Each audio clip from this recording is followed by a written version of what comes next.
அவனுக்கு 2 தோசை ஊத்தி போடு. இந்த என்ன ஆச்சுங்க? அவனுக்கு தோசை ஊத்தி போடு. என்னாச்சுன்னு சொல்லுங்க. கேக்குறால சொல்லு. என்ன பண்ணா சொல்லு. நடு ரோட்ல நின்று விட்டு போட்டாவன போடான்னு கத்துறான்.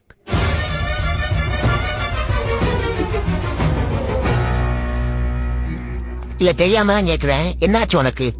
ஏன் தோசை பிடிக்கல? எதுக்கு தோசை பிடிக்க சொல்லு. கேக்குறேன்ல சொல்லு. உம்மன்றது எப்படி சொல்லு. அது ஒரோட்டா ரொம்ப பிடிச்சிருக்கு. டேய், அவன் ஏற்கனவே சாம்பார் சட்டியில வந்து வச்சுட்டான்டா. இப்பதானன்ற அது ஏன் உனக்கு சொன்னா புரிய மாட்டேங்குது. பரோட்டா நல்லது இல்ல, தோசை தான். இல்ல அப்பதான் கேட்டேலடா. பரோட்டா வேணுமா தோசை வேணுமா கேட்டனா இல்லையா அப்ப சொல்லிட்டு உனக்கு பிடிக்கல அப்படின்ட்டு. அப்போ தோசை சாப்பிடலான்னு நினைச்சேன்ப்பா. அப்போ சாப்பிட வேண்டியதானே? வயசுக்கு மாத்திட்டு இருப்ப நான் கேட்டுட்டே இருக்கணும். ஒரு தோசை சாப்பிட வேண்டியதானே? பரோட்டா நல்லதுக்கு இல்ல. சாப்பிட்டா காலையில ஸ்கூலுக்கு போக முடியாது.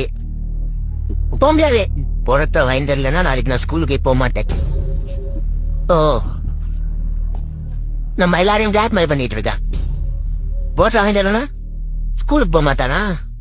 இப்படியே பிளாக்மெயில் பண்ணி பரோட்டா வாண்டாக்குறியா? சரி வாங்க, எல்லாம் பரோட்டா சாப்பிட போலாம்.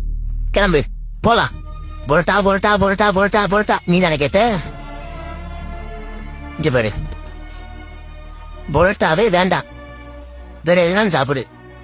நான் உனக்கு நல்லதுதான் சொல்லுவேன். வேணும்னா உனக்கு மாறன் பரோட்டா கடையில இட்லி வாங்கி தரேன். சொல்லு, என்னன்னாலும் சொல்லு.